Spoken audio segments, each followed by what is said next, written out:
Good evening, everyone. Hope all of you are doing well today and have had a good week. There are so many words to describe how we feel about ourselves, how we think about ourselves, and how we act toward ourselves. Today's topic: how to value yourself. What does it mean to value yourself? What value could possibly be put on you and your life? Our speaker today, Veronica, lovingly called Sister Vadi, has been studying and teaching Raj Yoga meditation for over 40 years. Born and brought up in Ireland, traveling extensively and journeying inward to the true self. She now coordinates the activities of Brahmakumaris throughout Florida from Miami. So let us all together welcome Sister Vadi.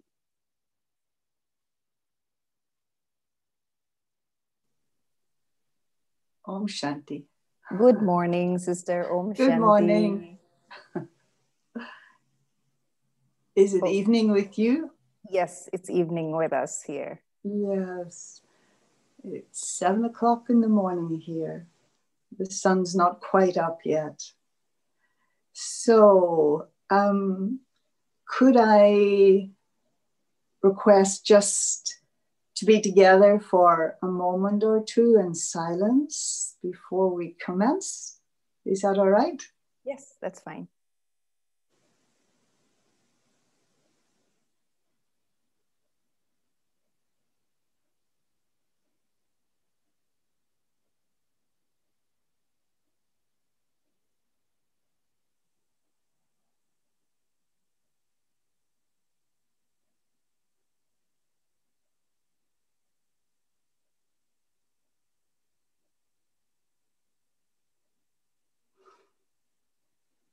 Om Shanti. I think we intrinsically know that in discovering the value of oneself, Om Shanti, is connected with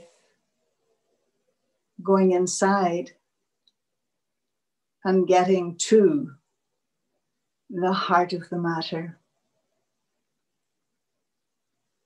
We, in our original state, are not at all complex. In fact, you could even say that in our original state, we are a reflection of God, of that which is divine. But being associated with time and matter and perhaps rebirth, the story has become a little bit convoluted and a little bit complicated, and we're not always sure what is up and what is down.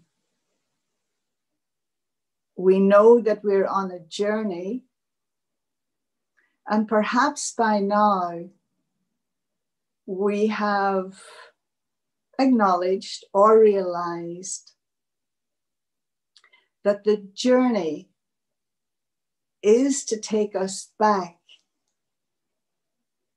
to the starting place, to take us home. And home traditionally means a place of security, a place of comfort, where I intuitively know who I am in relation to the rest of the family and what my part is, what my responsibilities are. And I play it all to the very best of my ability. So, what does it mean to value yourself? And what does it mean when we say the self?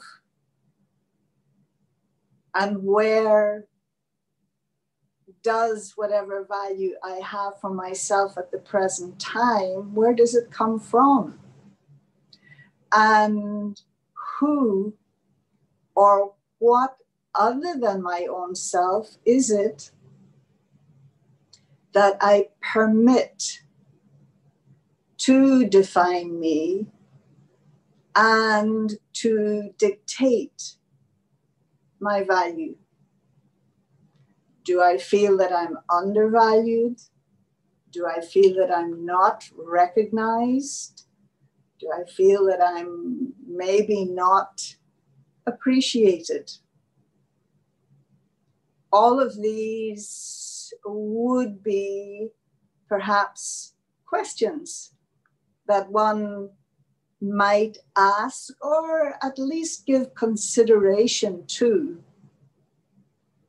as I continue this journey towards the fullest realization of my own self.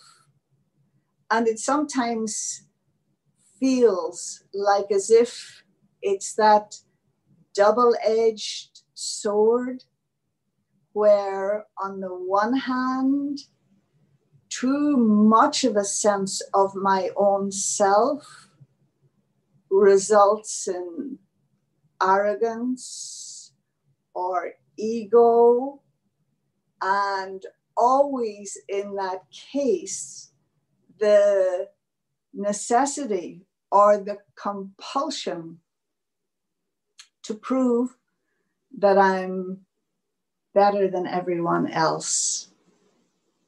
And the flip side of that is where I am more often than not in the victim mode, where I compare myself to others and I don't feel I'm as good as talented as beautiful as. And of course, that too is going to result in feelings of perhaps envy or jealousy.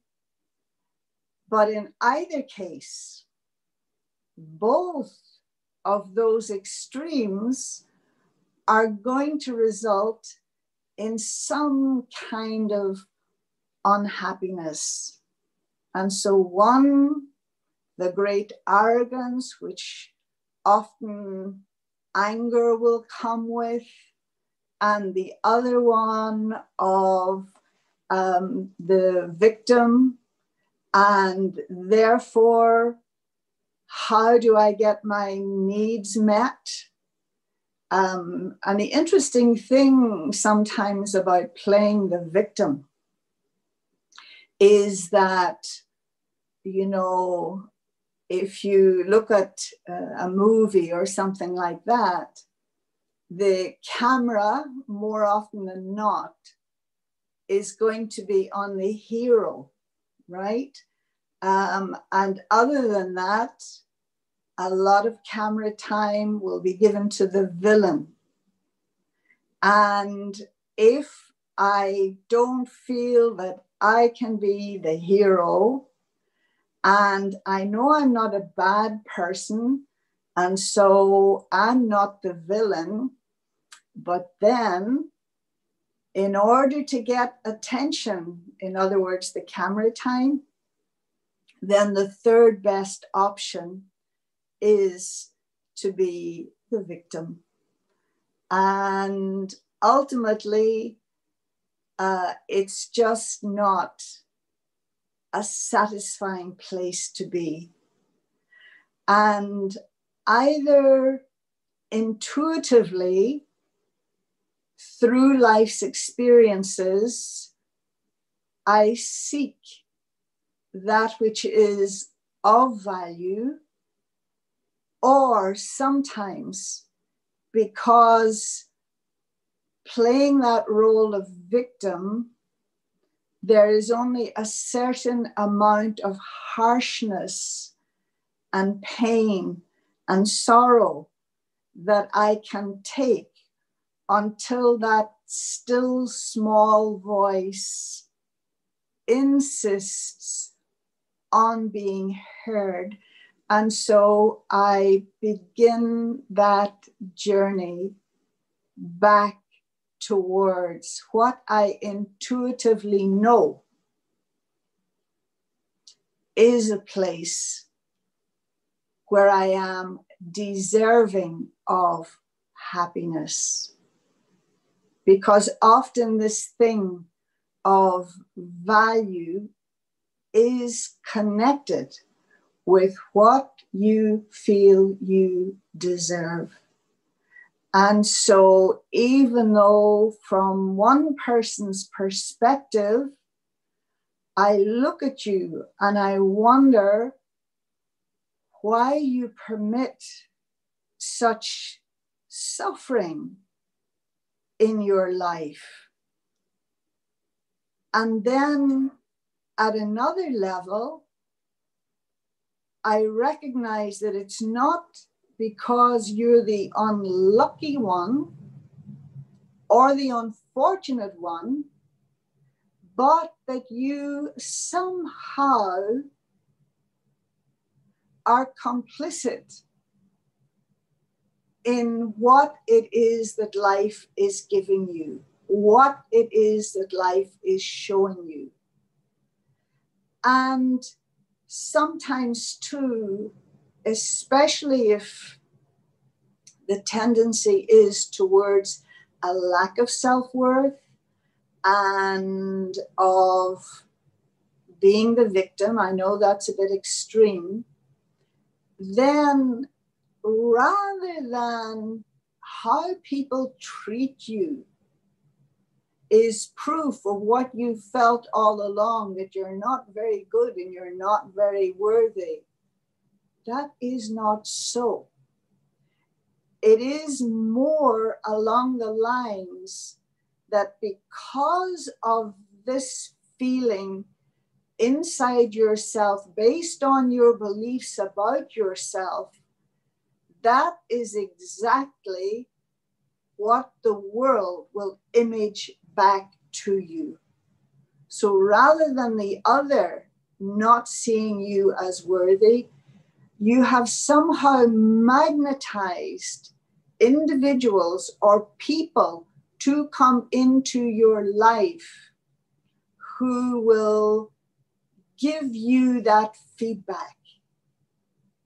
And so it's one thing to understand that none of it happens by accident, and that for whatever reason, at any given moment in time, this is what I am experiencing. I am complicit in drawing that experience and drawing those individuals who will give that experience into my life. I know that's not always easy to accept, but we're all this big ball of twine, if you like, that's gotten mixed up and confused and is no longer able to read the signs and the symbols correctly. And so in order to do that, in order to be able to untangle the whole mess, then it is imperative that I am able to go inside in order to find that core part of myself that, like a diamond, is so rock hard, and despite everything is still able to shine, and that I access that and bring that into the equation. And so if you think about it, you know, who are you? Who are you, and what is your identity? And who is it that has, up until now, defined you? And sometimes, or maybe all the while, we have to acknowledge that a good part of that has come from maybe our upbringing, and then the messages that have been transmitted by those who were supposed to be, for example, in charge of us.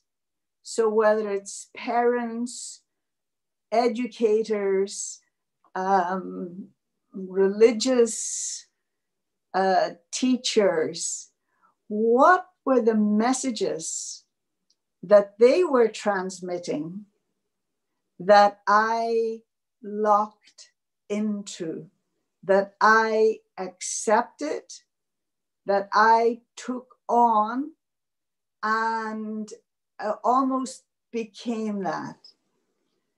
And so I hope it doesn't sound very simplistic, but it is simple enough that if your parent, for example, is always telling you, if the messages, because once again, they may not have consciously been giving you that message, but this is how you interpreted the message, that you're not as pretty as your sister, you're not as smart as your brother, oh, you're so clumsy in everything you do.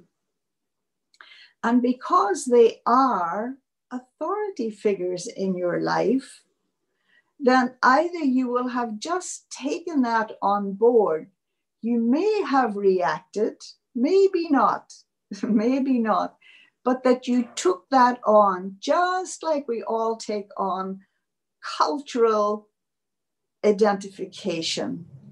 Or once again, depending on our faith tradition, they gave us messages as to how that which was divine perceived us.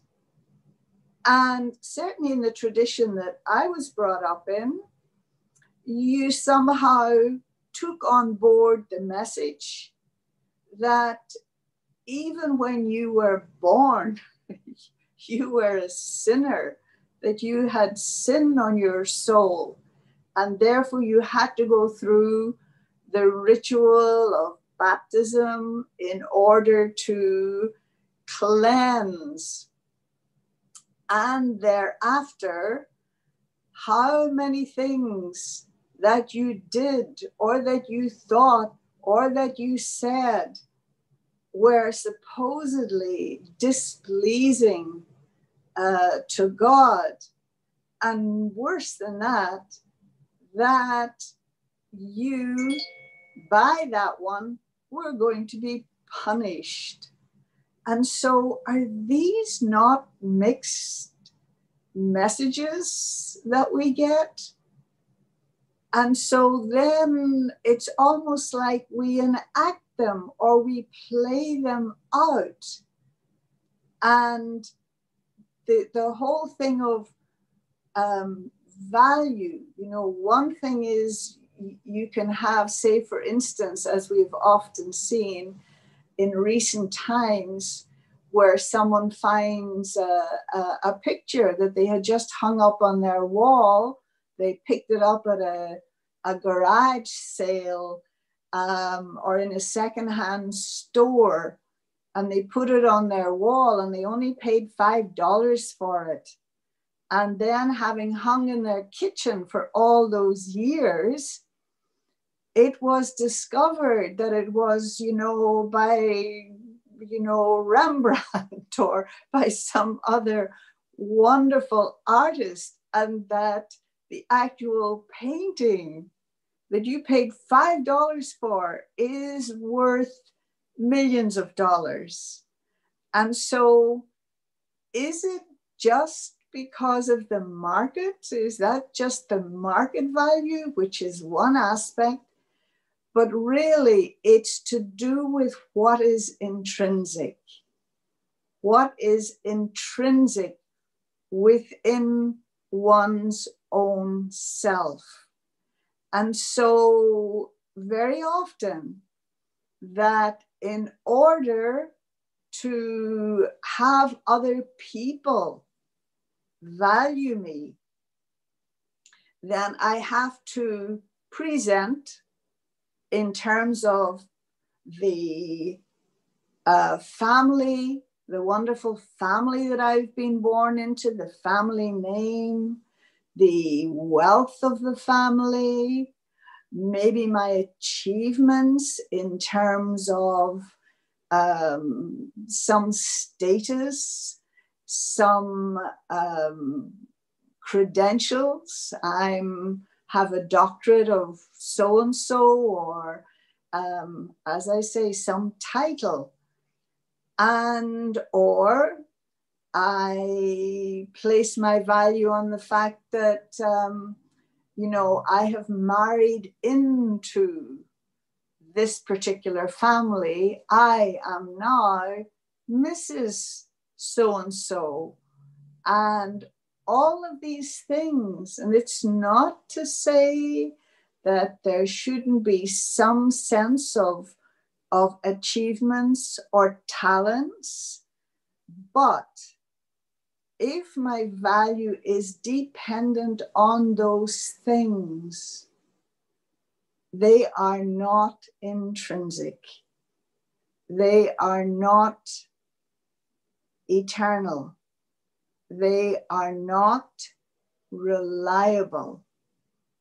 All of that can change tomorrow, which means that I am on very shaky ground in terms of valuing myself. And of course, if that's what I'm depending on to get value from those around me, from my community, from my co-workers, etc., then if they are not regarding me with that sense of my superiority or my greatness or my achievement, then what happens to my emotional state of being? What happens to my sense of self? You have put something which is very, very precious into the hands of all of these other people. And of course, human nature is capricious, and that in one moment they can change their mind or disregard me or disrespect me. And then I'm in tears, And so it's like this idea that is referenced in the Bible. I've forgotten the exact words, but that idea of like a house that is built on the sand is not on a very firm foundation. And thus the need to once again discover, and it's the only question that one ever needs to ask and hopefully answer correctly, who am I? And this is what meditation, self-reflection, going inwards, all of that will provide. And in terms of one's spiritual journey, the recognition that I do need another vision, another way of seeing myself, and another way of being. And one thing that is absolutely clear, that the first step in my relationship with everything else and everyone else in the world is dependent on how I see myself. And so if I don't value myself, then I will either, with you, think you are better than I am, or that you are lower than I am. There will always be this game of comparison. And where there's comparison, in order to make yourself feel or look good, then there will also be the tendency to complain about your own self, and that the dialogue that is constantly going on in your head is of criticizing yourself. Always the meta message is that I'm not good enough. Now, this flips when we begin to see ourselves in the context of the eternal being, not on the basis of the limited things that or the standards of society. And I'm not saying that we shouldn't have regard for the way that society works, but even the society can crumble tomorrow. And we have seen, the disarray that has been caused in these recent months by the virus, which has touched the lives of all of us. And so in seeing oneself in the context of that which is eternal, I am building my sense of self on a rock solid foundation.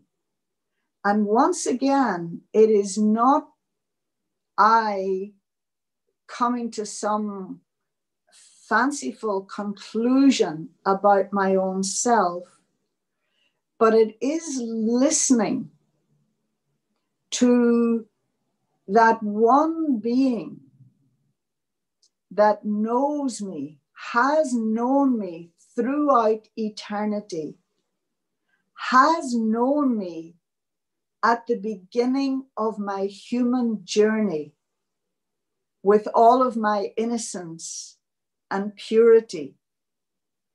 And through that one's vision of me and my acceptance of that vision, then I can gradually begin to move back into that consciousness of my own self, which in turn will alter all the other parameters for self-value and for valuing the rest of humanity and this world of mine. It's almost like a reset button. We are resetting the consciousness of my own self.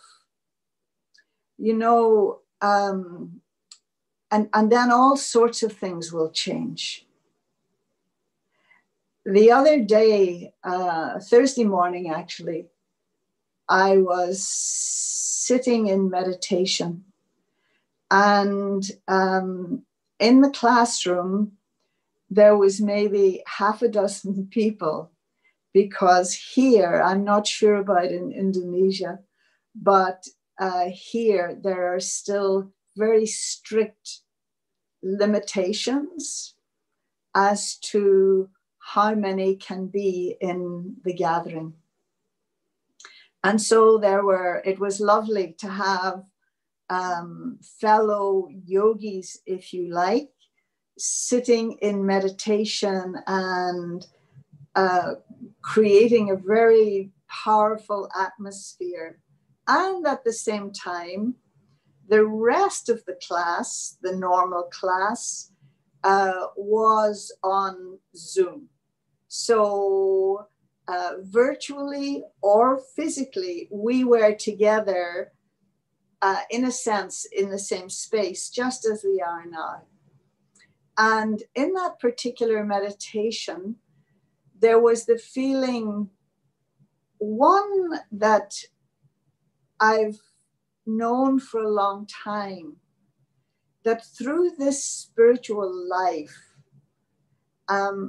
I have been in receipt, like everyone else, of so many gifts, and not least the gift of being able to be of service, the gift of having a purposeful life, and purposeful not in terms of the big picture of serving humanity, which could be grandiose to begin with, but purposeful for my own self, that even in the simple things that one is now doing, but you're doing them with an altered state of consciousness, right?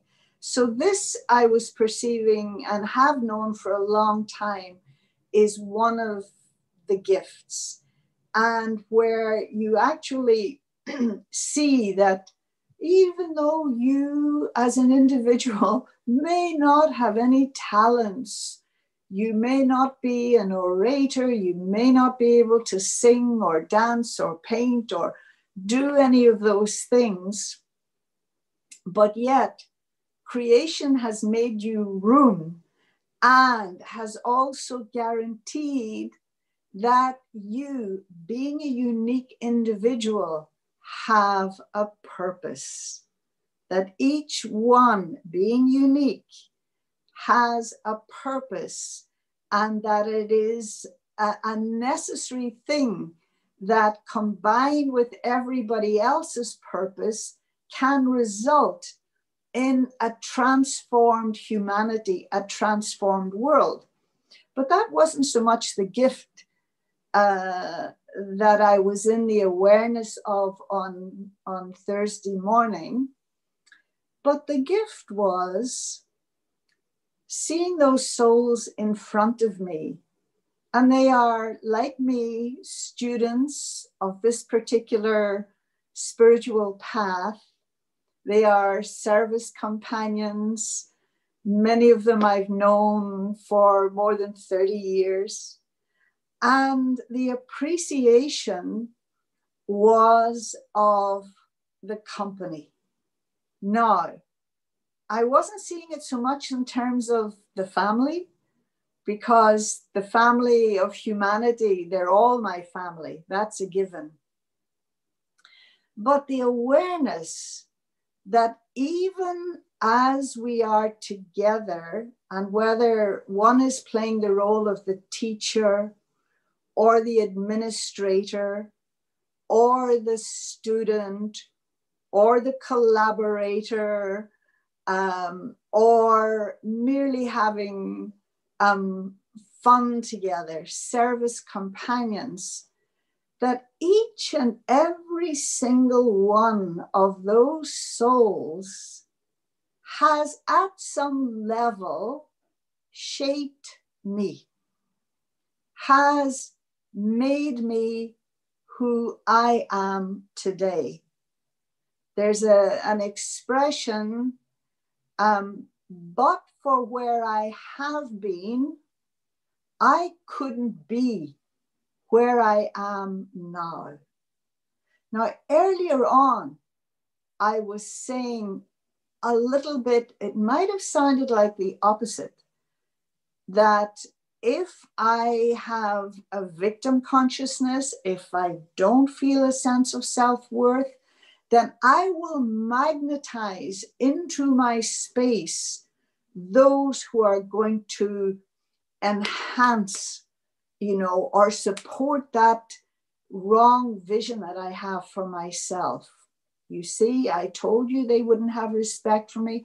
I told you they would let me down. I told you they would betray me. This is the flip side. And this is one of the changes that you will find when you begin this path of going towards finding your true value. Your company will change. Your companions will change. And the thing is, they are not coming into your life accidentally, but because you are now in a state of awareness and of discernment, you intuitively choose once again the people, not those who are going to make you feel less or demean you or make you feel worthless, but you are going to invite into your life those who are going to be complicit in the best possible way. It's almost like as if there's a tacit agreement between all of you that you have to move forward, that you have to reach the destination, which is the beginning place, and that what will be expressed from each of you will be respect, regard, no question of blaming. And it doesn't mean that you're only going to invite those that are going to reflect back your virtues and your values. No, because you are in process at the moment. And so you will also need those people in your space who are going to show you, they may not be conscious of it, but that you still have work to do.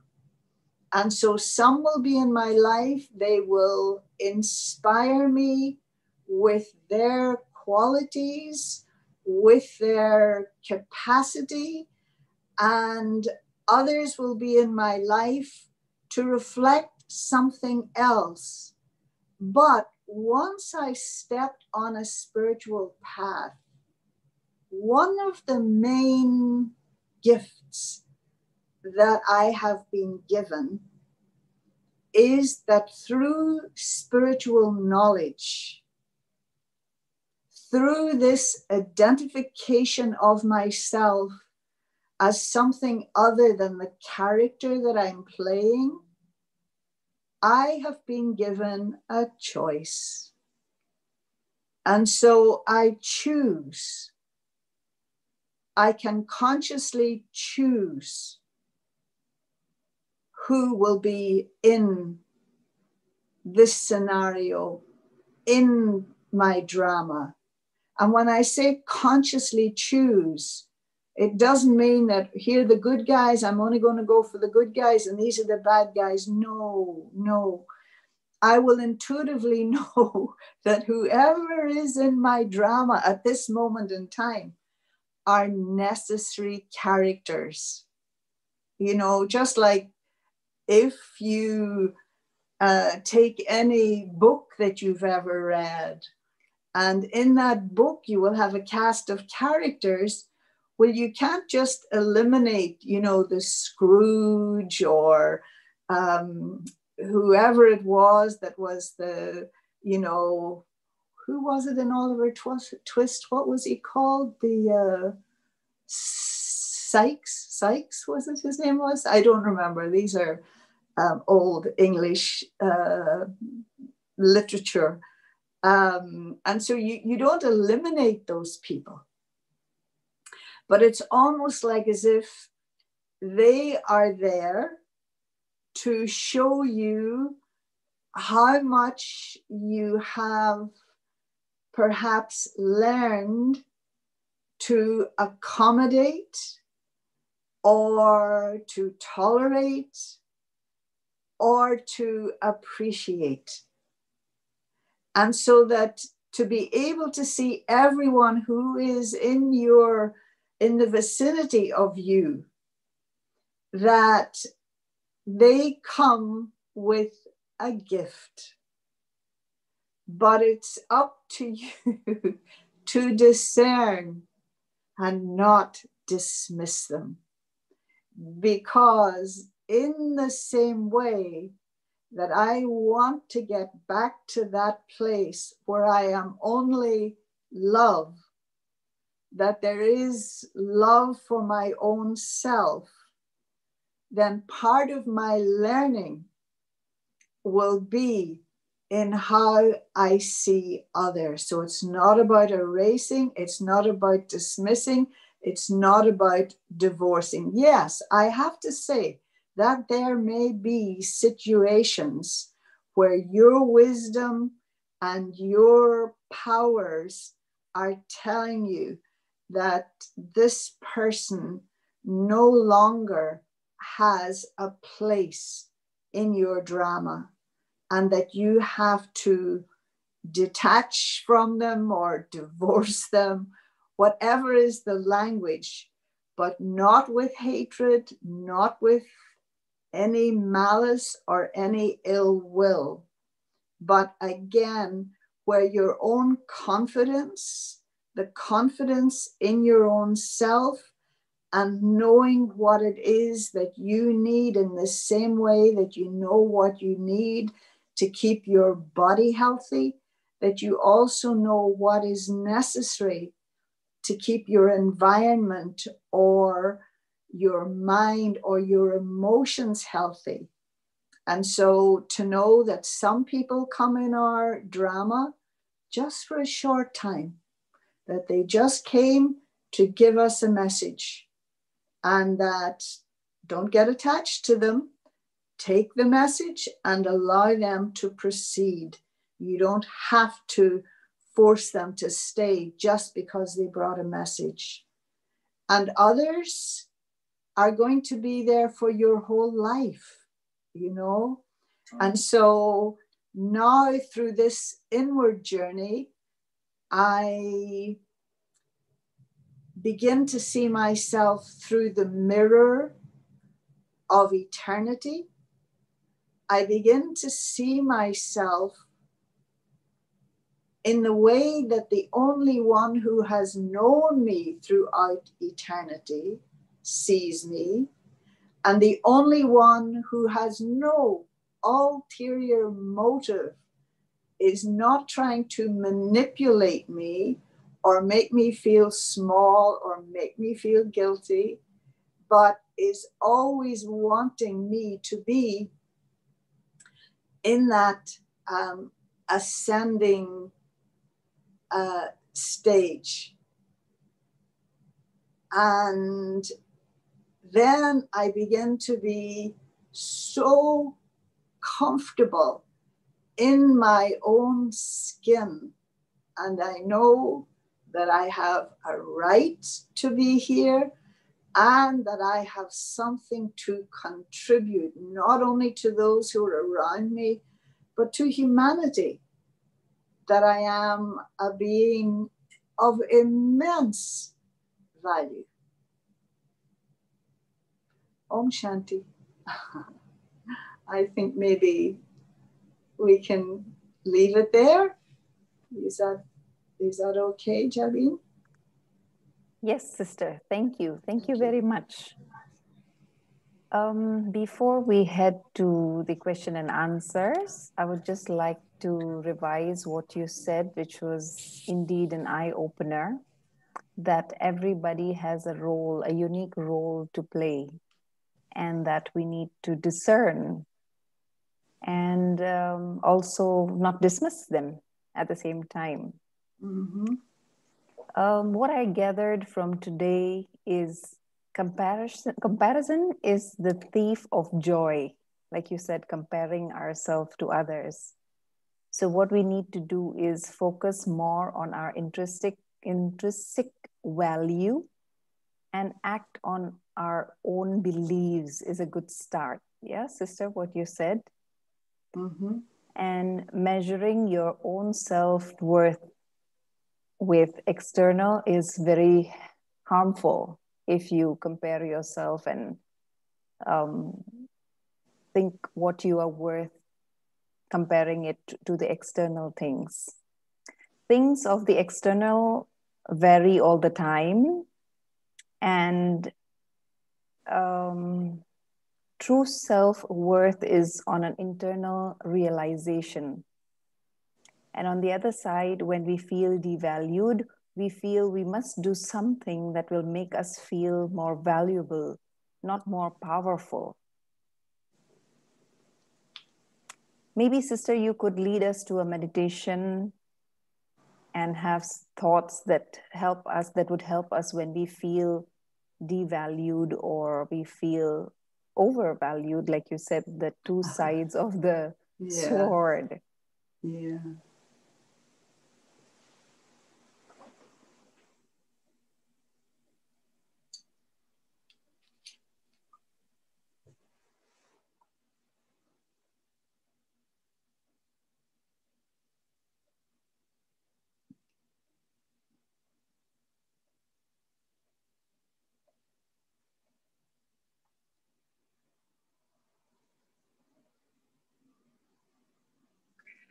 I remind myself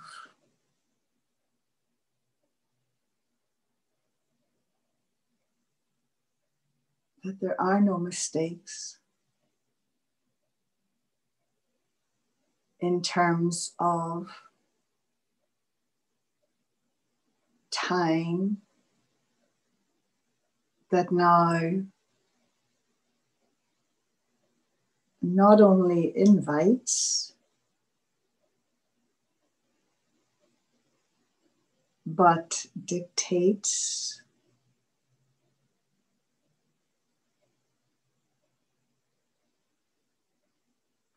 that I come to know myself.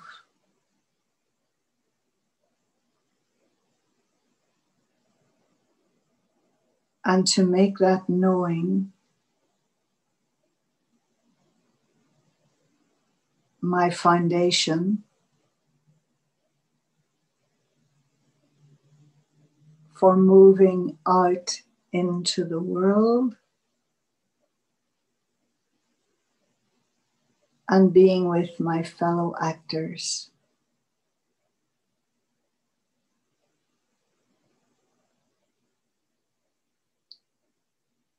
There is no exploration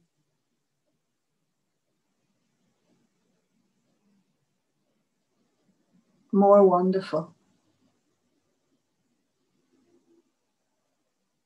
than that of my inner landscape.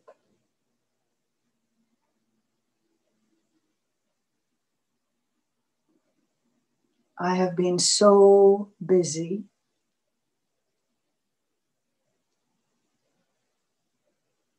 my whole life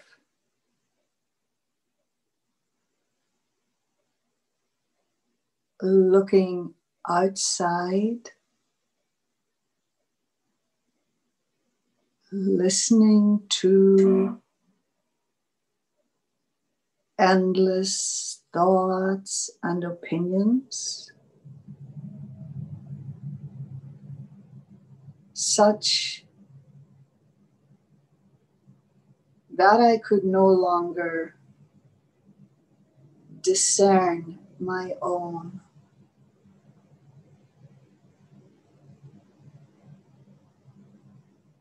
It's now time to be free.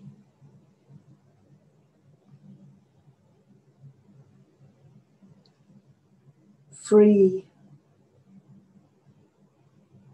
from the old me.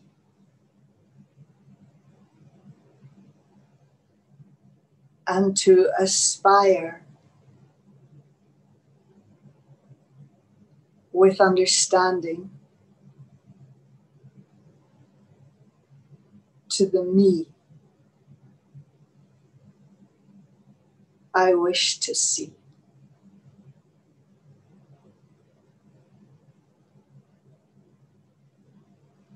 Like a heavy burden, I drop, lay down all those opinions and influences that have nothing to do with where I want to go and who it is I am in search of.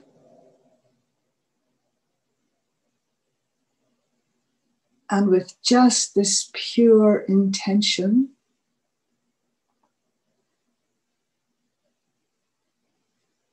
my mind is suddenly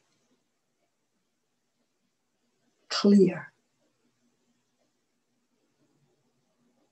and full of light,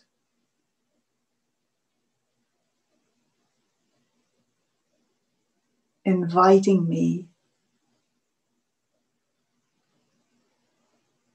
into that space.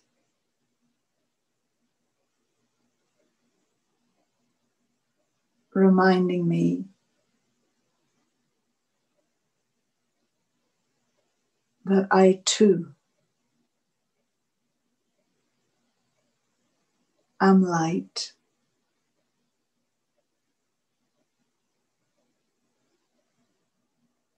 and of my need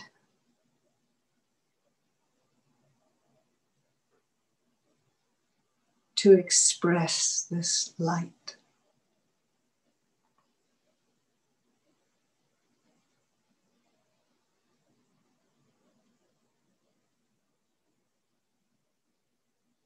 And this thought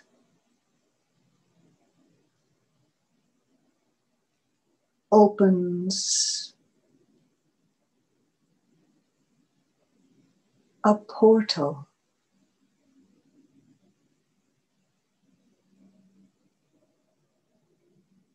and it's as if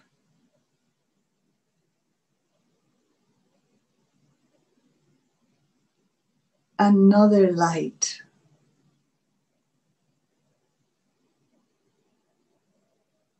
from outside my mind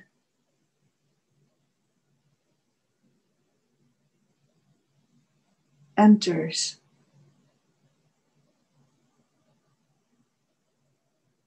adding and amplifying the light I am.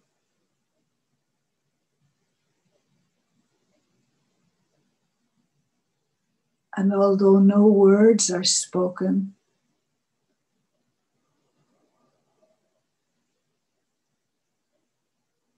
there is the feeling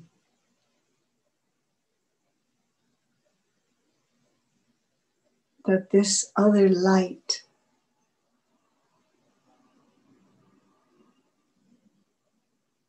takes pleasure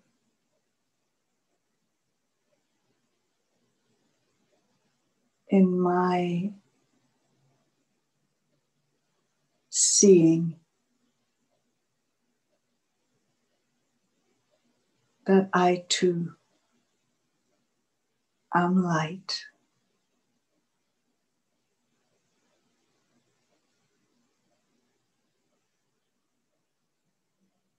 And this radiance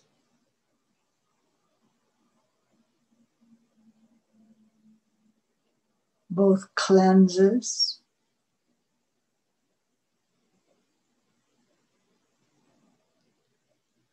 and heals.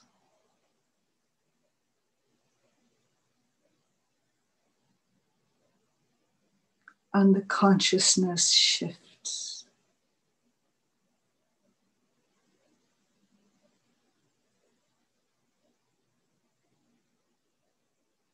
I am light.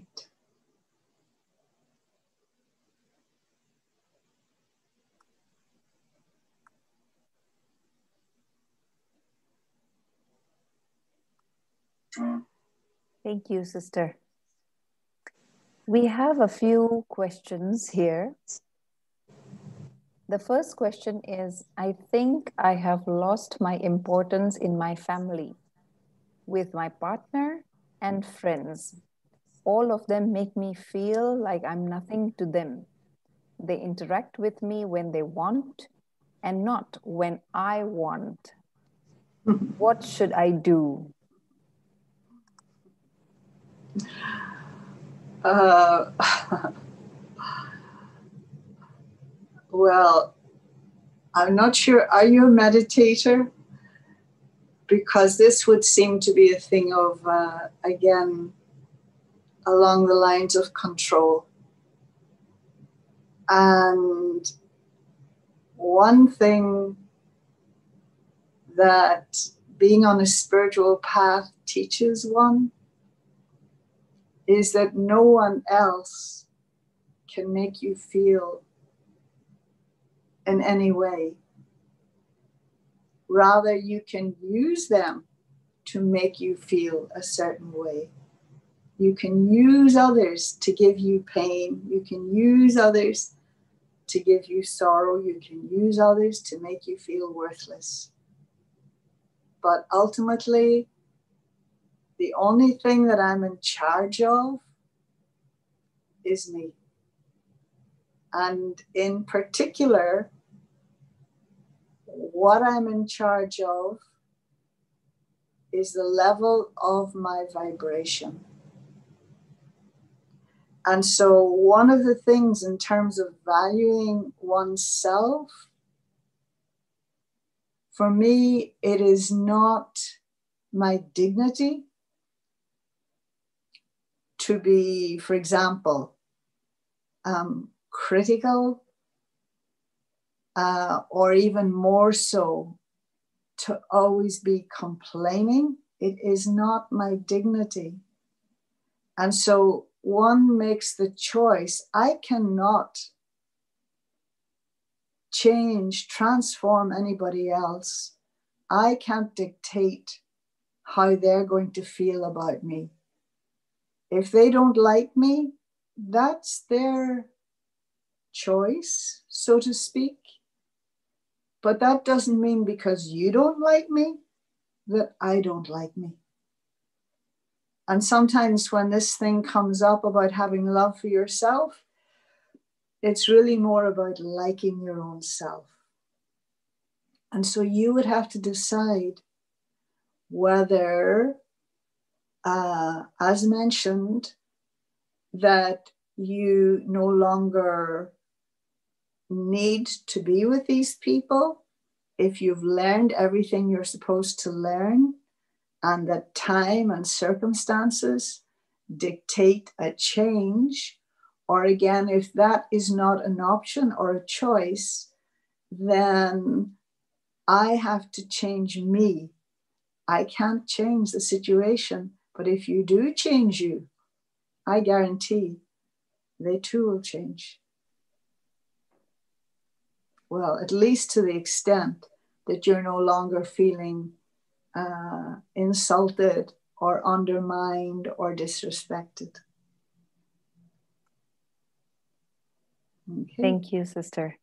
I think we are so used to this, like you said, that basing our emotions on the emotions of others.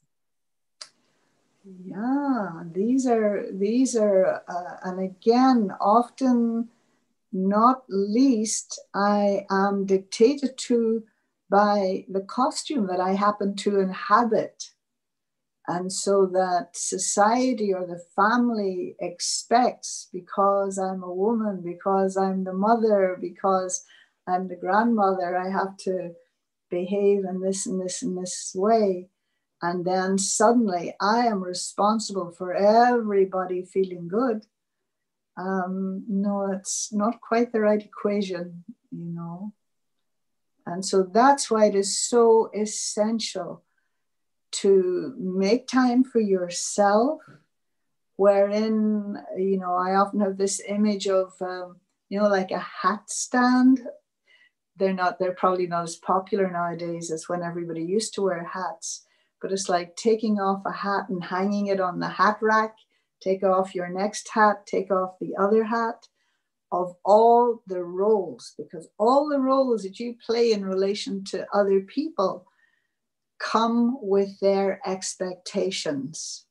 But one thing you may not realize, that very often you're the one who's responsible for creating those expectations in them.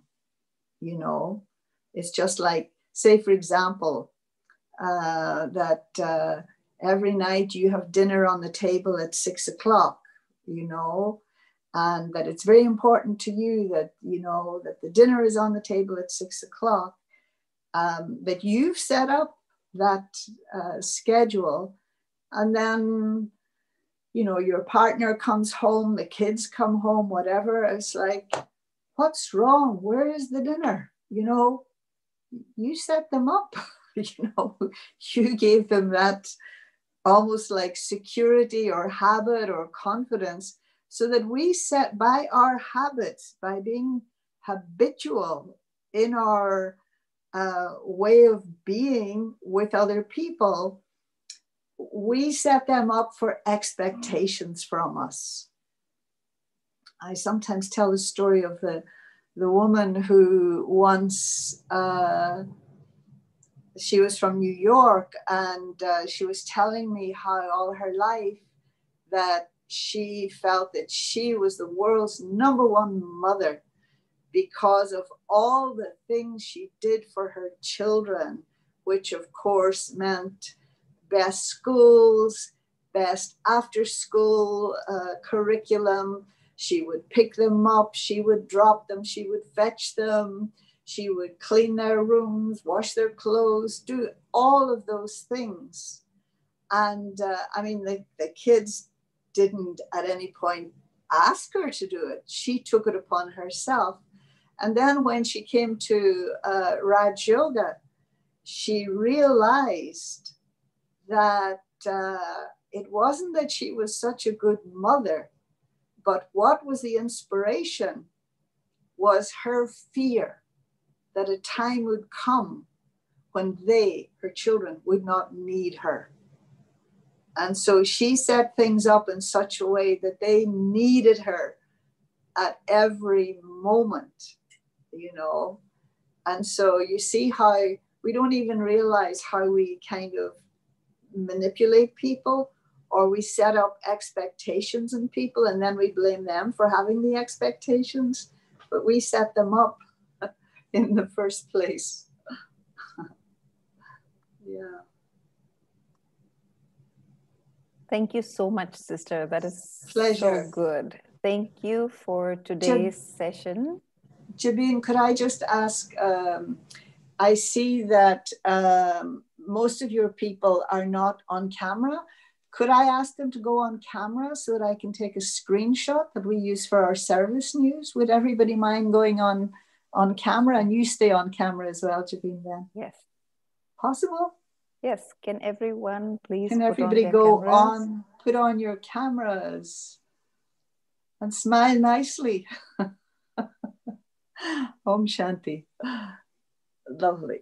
So we have a gathering of family from all over the globe, sister. We have from Oh, really? London. Yes, we have from London. We have from India. We have even from Pakistan today Oh, joining really? From us. Pakistan. Yes, and Wonderful. even from That looks Jakarta like, and is that Bali. Kavita? Is that Kavita I see? Om Shanti. I should put my glasses back on again. I'm recognizing. Oh, how lovely to see you, Kavita. Whoops. These are old friends. Lavina. Wow. Terrific. I suppose everybody knows about the Cindy program coming up. Yeah, You can I'm announce it sure. again, sister. I believe it's on the 26th, Yes. and I wouldn't have your local time, but it's a gathering of the Cindywalas and Sister Mohini and Sister Jayanti, both whom you know's background is Sindh, will be facilitating or the spiritual resource in that meeting. Yeah. So of course, do invite all your contacts, your Cindy contacts from around the world. There's my old friend Colin. Yes. All So right, it's these next ones didn't week. turn on there. And Janaki, I see your name, but I don't see your picture. Your camera's off. Anyway. Yeah, that's All right. Janaki So Ben is it from next week? Is Bali. that next week? Gee. All right. Lovely. Lovely to see everybody. Yeah, there you are. I was wondering where, but you're where are you, Janaki? Which Janaki city are Ben you in? is in Bali, Denpasar. She is our She's in national Bali. coordinator. Yes. Yes, of course. And Frank, is Frank Brother not there too? Frank, I think he might be joining Yes. from YouTube because we are also streaming it live on YouTube, sister. And also the Okay. locals, they join from Bali in YouTube. It's translated Uh-huh. into Bahasa Okay. Indonesia. Yeah. Beautiful.